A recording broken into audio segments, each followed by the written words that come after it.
pessoal, vamos falar um pouco sobre as Actinomyces. Você conhece esse gênero de bactérias? Esse é um trabalho proposto pela disciplina de Microbiologia 1. As bactérias do gênero Actinomyces são bacilos gram-positivos, e elas são anaeróbios facultativos ou anaeróbios estritos.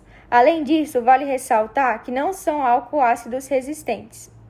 Elas apresentam um desenvolvimento lento e, além disso, também são bactérias verdadeiras, ou seja, não apresentam mitocôndrias e membrana nuclear.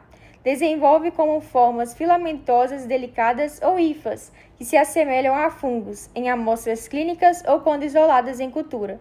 Reproduzem por fissão e são inibidos pela penicilina, mas não por antifúngicos, apesar de serem semelhantes aos fungos. Os organismos Actinomyces colonizam o trato respiratório superior, o sistema digestório e o trato genital feminino, mas não costumam estar presentes na superfície da pele. Vale ressaltar que essas bactérias têm um baixo potencial de virulência e causam doenças somente quando as barreiras da mucosa normais são rompidas por trauma, cirurgia ou lesão. As infecções causadas por actinomicetos tendem a produzir infecções crônicas e são endógenas. Bom, é interessante citar também que não existem evidências de propagação de pessoa para pessoa ou de doença originada de uma fonte exógena. A doença causada por actinomyces é chamada de actinomicose. Ela é caracterizada pelo desenvolvimento de lesões granulomatosas crônicas que se tornam supurativas, formando abscessos. Essas lesões granulomatosas são massas de tecido inflamado e os abscessos são cistos que possuem pus, e dentro deles é possível observar colônia das bactérias.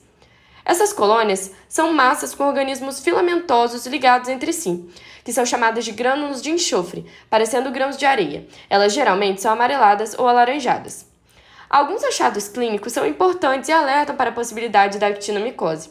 A presença de edemas no tecido com fibrose e cicatrização, ou seja, um inchaço na pele com um tecido rígido em volta, e a drenagem de tratos fistulosos ao longo do ângulo da mandíbula e do pescoço.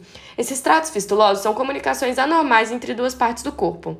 Vamos falar agora sobre os tipos de actinomicoses. A principal forma que a bactéria se manifesta é a cérvico-facial.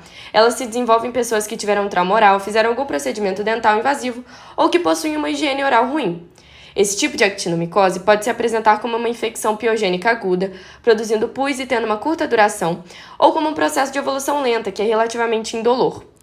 Há também a forma torácica, em que os abscessos estão no pulmão.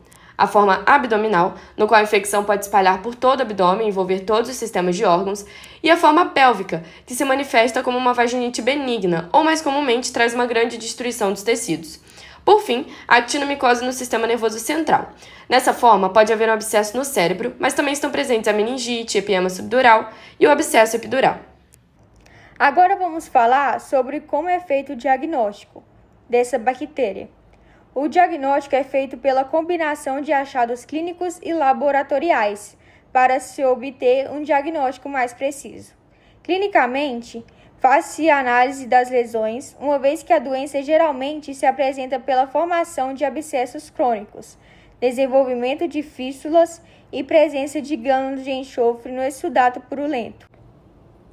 Para a confirmação laboratorial, é essencial a identificação do micro-organismo por meio de cultura microbiológica, pelas amostras obtidas das lesões ou abscessos.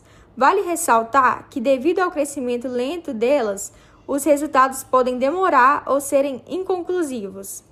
E, por fim, vamos esclarecer sobre o tratamento da actinomicose, que geralmente envolve terapia antibiótica prolongada.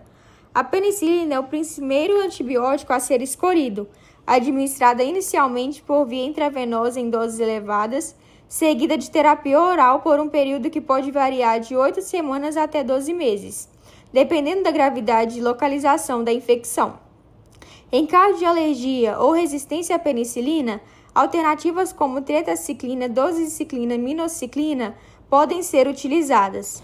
Além da terapia medicamentosa, intervenções cirúrgicas podem ser necessárias para drenagem de abscessos ou ressecção de tecidos necrosados. E é importante ressaltar que o diagnóstico precoce e o tratamento adequado são essenciais para melhores resultados, reduzindo o risco de complicações e recorrências da infecção pela bactéria Actinomyces. Agradecemos por ter visualizado o nosso trabalho e até mais!